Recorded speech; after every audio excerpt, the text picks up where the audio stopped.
That is, what is my place in this world?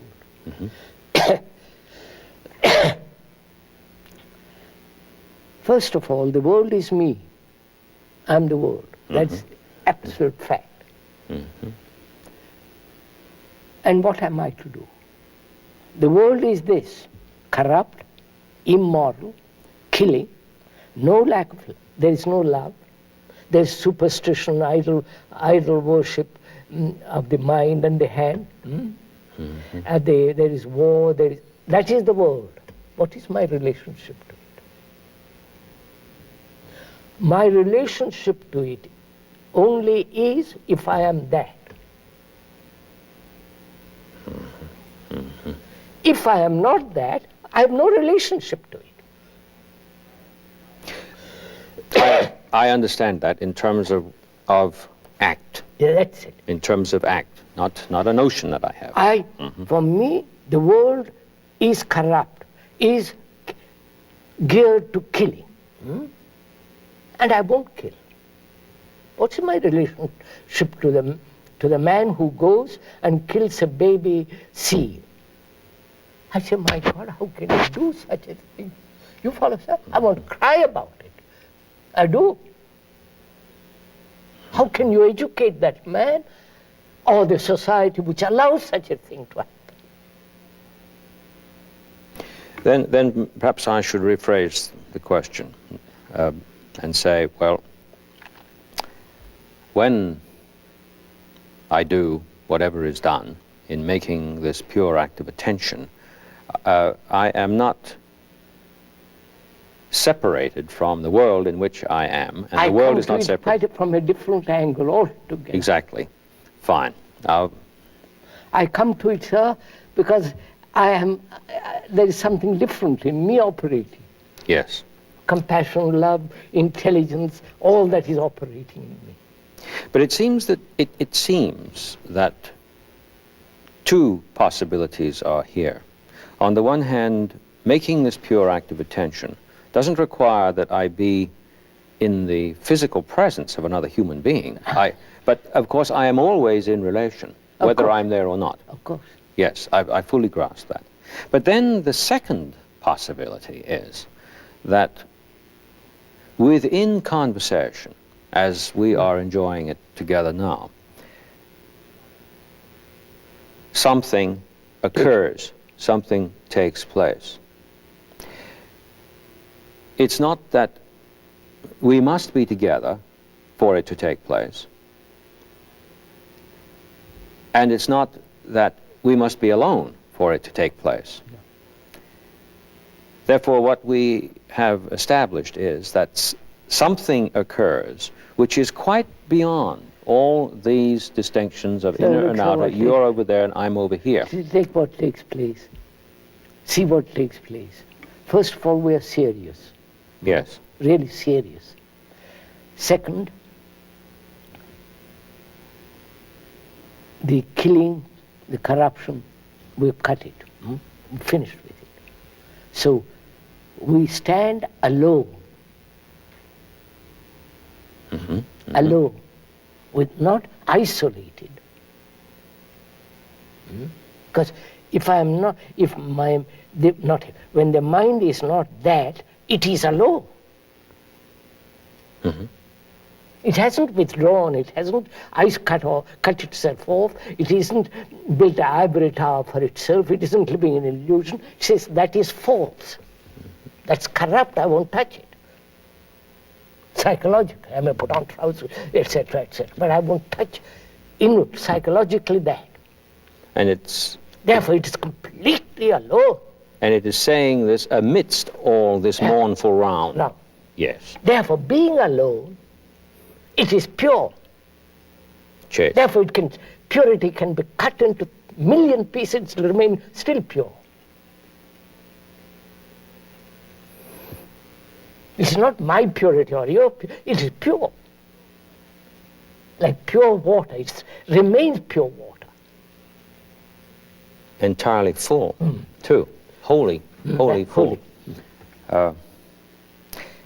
It takes us back to that Sanskrit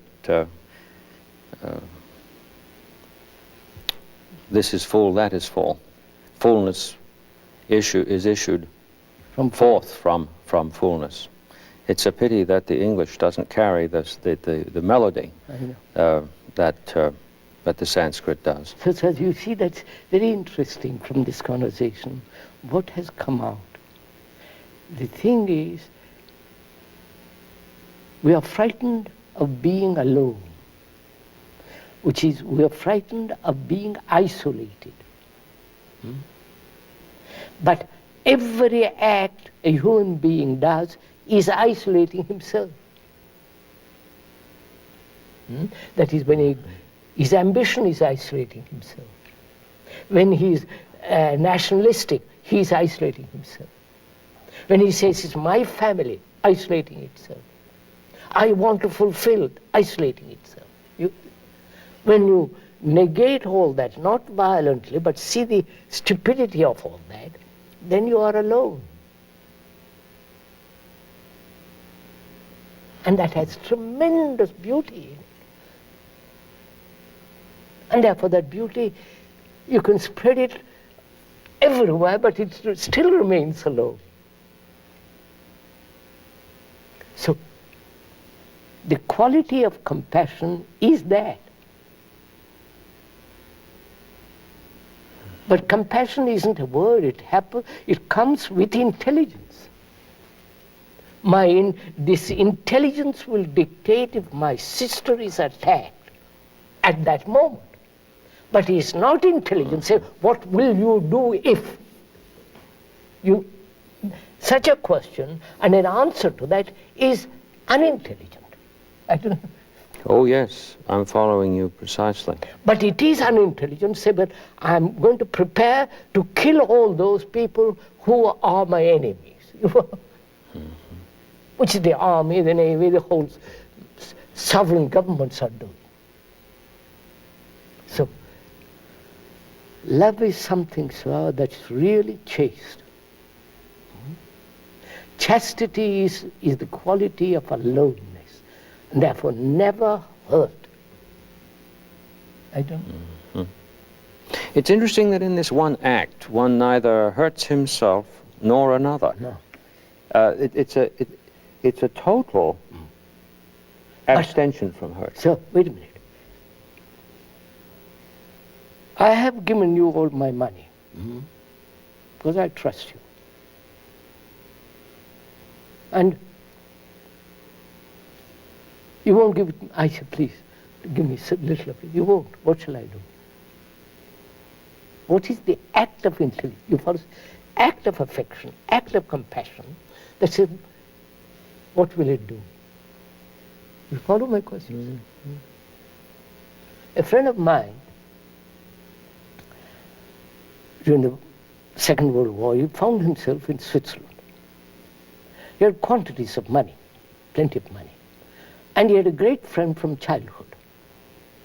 And to that friend, he said he had to leave the next minute because something, war took place and he had to leave the country and all the rest of it. So he took all the money and said, here, my friend, keep it for me. I'll come back. I'll come back when the war is over. He comes back and says, please. He says, what money? Goodness me. You follow, sir? So, what should he do? Not theoretically. You're put in that position. You give me something. You entrust me with something. And I said, yes, quite right. You give me, now whistle for it. What is your responsibility? Just walk away? No, if there were a means to recover it, then that would be done upon the instant. Intelligent. Intelligence would take over. Therefore, that's what I'm saying. Love is not forgiveness. You follow? I forgive and walk away. Love is intelligence. And intelligence means sensitivity. To be sensitive to the situation. And the situation, if you are sensitive, will tell you what to do. But if you are insensitive, if you have already determined to what to do, if you are hurt by what you have done, then it is insensitive action takes place. I don't know.